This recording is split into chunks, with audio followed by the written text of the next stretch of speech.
Hello everyone, good evening. Welcome to London. Welcome to Plough Lane or the Cherry Red Record Stadium, whichever you prefer. And this is Norwich's first visit here since Wimbledon have returned to this location, and they are in pre-season action tonight after what was a brilliant night in Switzerland on Friday against St Gallen. They are spending the week here, the next few days in London.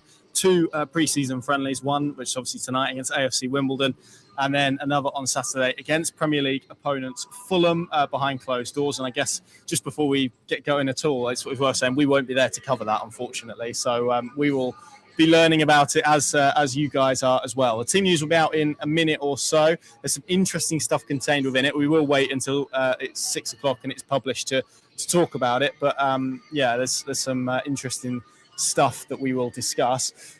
I mean, looking around this stadium, it's a modern one. We are in. Paddy, I'll run through it actually first and foremost, and then we'll talk about it. So here is how Norwich City line up this evening. It is Dan Grimshaw in goal, and actually I can just put it along the bottom there for you. Jack Stacey, Jakov Medic, Bruno Alves and Vatan Ozcan are the back four. Liam Gibbs and Sam Field, who's captain tonight, the midfield two, with Forsant and Jurasek on either flank, and Paris Magoma behind Dylan Jones. The subs bench, Kovacevic, Anson, Darling, Matson, Krezene, McConville, Wright, Schwartau, Chris Goran, Glossop, Towler, Bauman, Adalusi, and Amin. So, Paddy, I guess what jumps out there, and particularly in light of the last 24 hours, Callum Fisher is not in that Norwich City squad. Obviously, there's been reports of links with Hull. I think we squashed them last night. Just bring us up to date with where we are on Callum Fisher and maybe ease some concern to the people looking at that team sheet. Well, they might not believe us, but it is injury related, not transfer related. Absolutely not. Ankle issue. We can't give any update on how long. I think there was a scan today, I think. Yeah. So hopefully Philippe can update on that. Let's hope we're not in Mahovo levels of ankle delay, but it is a genuine ankle injury. I think we were pretty clear last night. Whatever else is happening between Callum Fisher, his representatives, and the Hull end, nothing has reached Norwich in terms of bids, offers, rejected. Informal, formal, nothing at all. Nothing at all. So part that, and in the context of tonight, where is Callum Fisher? It's purely and simply injury related, and Philippe will update after the game. Yeah, so there you go. So hopefully that calms it down. No Callum Fisher. I mean, still no Jovan Makama, and obviously none of those kind of World Cup players who have returned. Kenny McLean, Jose Cordoba, Anis Ben Slimani, they are all at Norwich City's base, and they are back now and in training, but not involved tonight for obvious reasons as well. I'm just trying to see what other names are left off that list. I'm sure maybe people will comment. Yeah, Andre Brooks as well. No Andre Brooks. He's not involved either, which maybe isn't a huge surprise, Paddy, given Friday night was his first 45 minutes. And I get the sense they're going to try and be a little bit cautious with him. So, yeah, all in all, probably no surprises. But there's that game on the horizon against Fulham on Saturday where you would expect maybe the players who are getting fewer minutes tonight to get more minutes, and probably vice versa. That seems to be the way that these two games are working over what is this camp in London. Yeah, exactly. Yeah, and you can understand any caution, particularly now in light of Fisher off the back of Mahovo. I mean, it's sort of been trailed to us. We know that there is this Fulham game at the weekend. With a great respect to where we are tonight, it's League One opposition and it's Premier League opposition at the weekend coming. So I would imagine Philippe's looked at these two games. They trained again this morning, so it's going to be hard training blocks this week. And maybe in terms of trying to retain that freshness, we'll see this starting lineup tonight. We'll see a very different one, probably a more front line one. I think it's safe to say against, well, we will and we won't because we won't be there, but that will be the 11 who probably line up at Fulham's training ground, the Brooks of this world. You could over maybe even McConville, those type of level of player. So, it's a bit disappointing really, because with the greatest respect to that 11 who line up tonight, I'm not sure how many of them, when West Brom swings around and the opening day of the league season, I look at this 11 and I think, well, how many of them will realistically be in the 11? Maybe if you're being honest, not too many. So, if any. So, feels like after the, St Gallen swing that we'd been hoping they would have kicked on again. And, it's now for these players tonight to maybe just sort of push their claims and just give Philippe some nice selection issues to have rolling into the back end of the pre-season window. Yeah, and it's worth saying those players aren't involved tonight. Will be training and are training quite hard. Like you say, they had a session this morning. We're led to believe there'll be another double session tomorrow as well. So this is such a key trip, isn't it? Because if you think about typically what they do abroad in the summer, where they go away, and it's about bonding, but it's also a lot of where the tactical work is done. That will be applied now to what they are doing during this 6-day trip, having started on Monday through to Saturday, 5-6 days, with obviously 2 matches in there. This is a really key period for what they want to build into heading into the championship campaign. And to be fair, that's what Philip has talked about prior to this trip. That it's 2 friendlies, but it's probably more not even the work on the training field. It's this in an environment where they're off the pitch, on the pitch, they're with each other, they're bonding, they're reinforcing that togetherness that he's very big on. He talked to us about the opportunity to almost have lots of individual meetings with players, with coaching staff, with heads of departments, review maybe finally last season, but also set targets, set goals, talking to players, maybe where they need to improve in his view, all those elements, pull them together. That's why he clearly feels that this is a very, very big week. And speaking to people on arrival here, he's very happy with the setup where they're based, just on the River Thames there in Teddington. The facility is apparently top drawer of training pitches, and he's already feeling that this is going to be a very worthwhile trip, because it's all about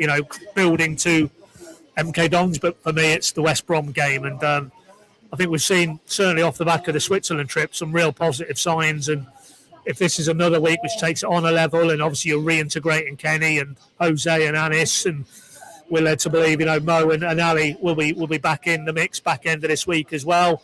It really feels like it's coming together, and that the group are back together.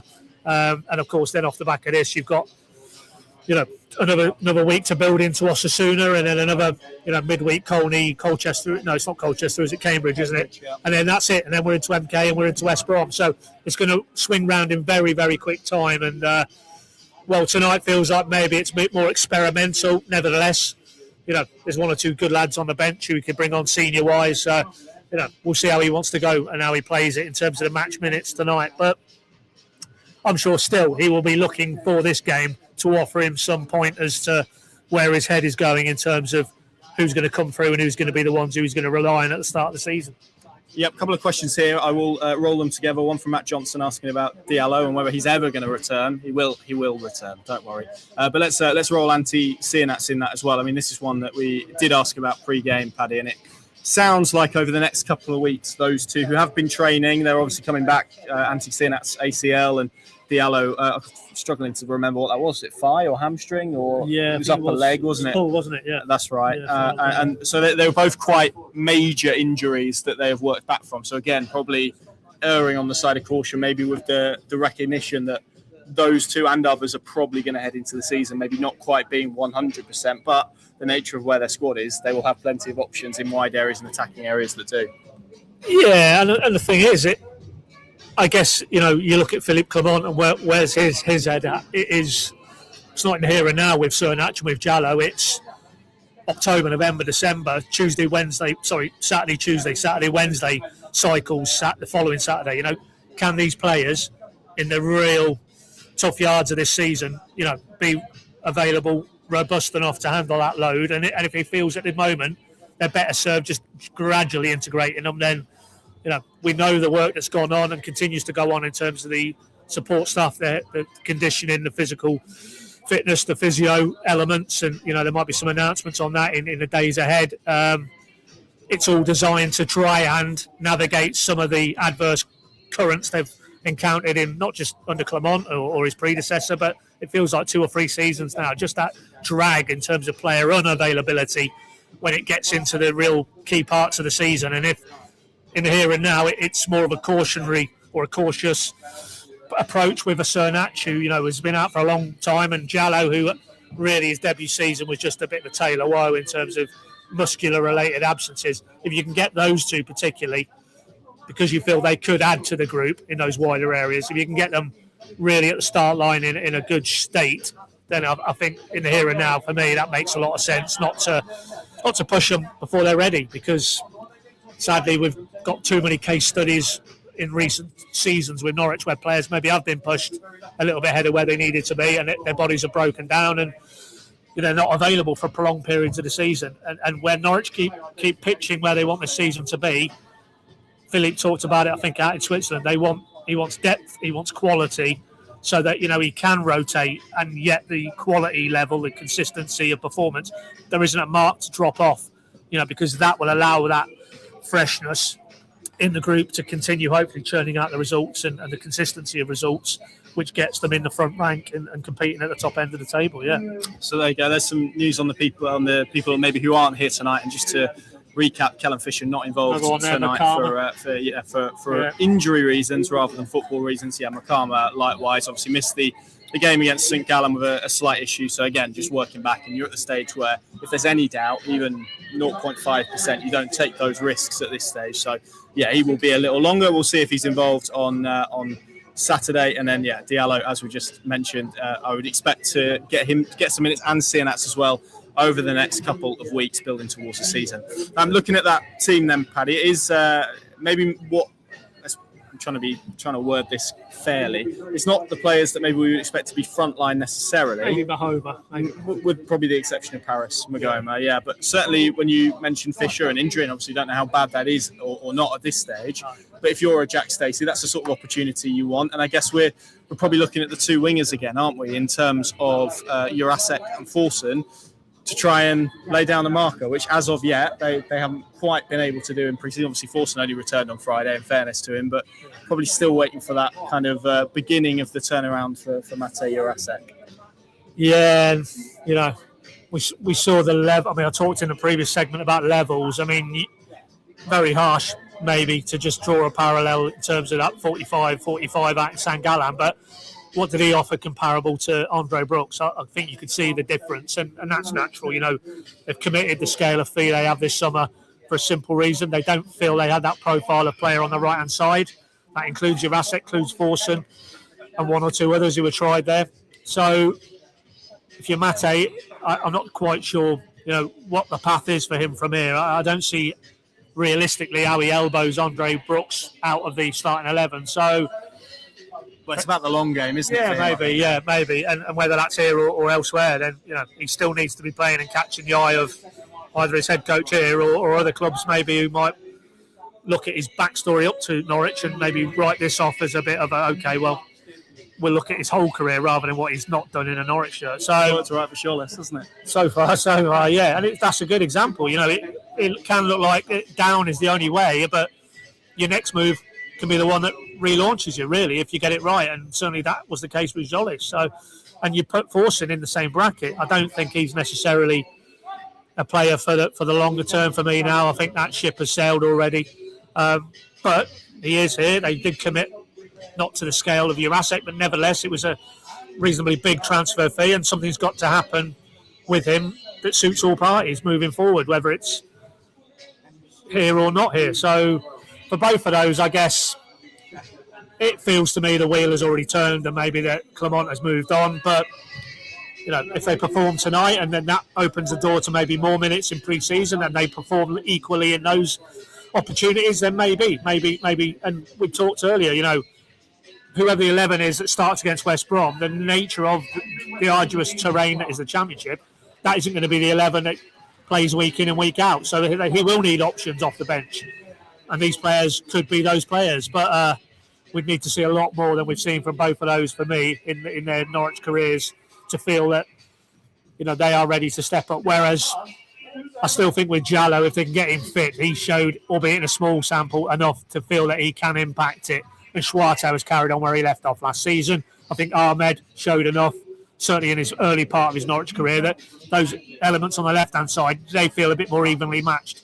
You go over to the other flank, and for me, it's Brooks and who else, really. So, I guess that is the challenge for Forson, for Jurasek. Can you be a viable alternative to a Brooks? At the moment, it feels like too big a gap to me to bridge. But, they have the shirt tonight. Let's see what they can do. Yeah, another opportunity for Bruno Alves as well. And we spoke about this before the first friendly. Actually, this feels like the type of game that maybe could be quite good for him, because I think we've seen those technical elements and what he can do on the ball. But actually facing, again, I don't want to be disrespectful to AFC Wimbledon, but you'd expect physicality and robustness and this to be another proper experience of what the road ahead is going to look like for him, which all of those qualities he's going to need in the Championship. That's why probably being exposed to games like tonight may be better for him than on Saturday, for example. Yeah, that's a fair point. Yeah, because I think I go back to the Kings Lynn post-match, very first hit out where we saw Alves, and I think Philippe more or less inferred that. He said, look, technically he's a very good player. You can see that already. We've seen that in training. But he needs to handle the elements of being a centre-back in the English Championship, and that is very much the same journey Jose Cordoba went on. Maybe even to a degree the same journey Medic has had to go on and is going on. You know, it's can they, and tonight maybe, again, without any disrespect to a League One opponent, but they might be a bit more, get the ball forward longer, quicker, trying to pin him and try and roll him, and let's see how he handles those types of challenge, because that's what he's going to get, albeit with a higher technical quality in the Championship, if he's going to really be a player who can come in and in very short order, you know, be an alternative to McConville, to Cordoba, to Darling. That feels a challenge at the moment, but you know, you go back to Fisher a couple of pre-seasons ago, and I don't think at the start of that pre-season we were talking about him in first team circles, and it was to his testament that he did. He looked the part. Mohovo, when he came in midway through the season, equally. So let's see. You know, it wouldn't be great if we leave this game tonight, which at the moment feels a bit more what we're going to learn, and you've actually come away from it and thinking, well, Bruno Alves, it didn't look like it phased him the physical aspect tonight, and maybe he is a bit further down the track than we think. So, yeah, that's probably where Clement's coming at it from with this 11. It's just those one or two elements that he can feed into his equations moving forward for the bigger test to come. Yeah. Yeah, indeed, and obviously another opportunity. I mean, you spoke a little bit about it there, but those younger players, Vatan Ozcan, who obviously is continually around the first team at the moment because of that Mohovo situation, and Ben Krezene obviously working his way back. He played on Friday. You probably expect him to play on Saturday as well, which makes today maybe understandable to give Vatan Ozcan a go. But again, 18 years old against League One opposition, that feels like a good test for him, whether that's with Norwich in mind of what's next or whether that is a loan. And Dylan Jones as well, who I think we both like the look of in pre-season, to be honest, and he's shown some really good aspects to his play. Obviously had a good loan spell at Tranmere last season that was cut short through injury, unfortunately. But I think we both agree there's some attributes there as well. So you never know what these type of young players can do in the situation that they're in, whether, as you say, whether that's with a view to what happens at Norwich next season, but also maybe elsewhere. Just to bring you those subs, because Tony is asking. There's a few of them, so I don't know if you're going to write them down. Get your paper and pen ready. Kovacevic, Anson, Darling, Matson, Krezene, McConville, Wright, Schwartau, Chris Goran, Glossop, Towler, Bauman, Adalusi, Amin. They are Norwich City subs. I physically could not fit them on the banner, which is why they're not. There's too many of them. Kovacevic is there. Yeah, Kovacevic is there on the bench. So, yeah, those young players. Paddy, just a couple of mentions for those tonight. Well, yeah, I mean, we asked him, didn't we, pitch side at St Gallen, you know, Bauman, Ozcan, Jones. He's given them quite a lot of exposure, and tonight 2 of the 3 start again. So, you're right, yeah. I mean, Jones has got something about him. He looks more of the profile of a Toure or a Makama than a Chris Gordon, which seems to be where Clement likes his number 9 to be. He's got that pace. He runs into the channels. He is a bit raw. There was a couple of finishing opportunities. He just sort of snatched that, took the wrong decision. And that's what Philippe has said about those 3. You can see in moments at this level, they do make the wrong decision. They do look a little bit off the pace. But that will come. And isn't it great to see, you know, because it feels like that needs to be reconnected, that development, first team pathway. And we know he's an advocate of giving younger players a chance at all his other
And we're back. Sorry, everyone.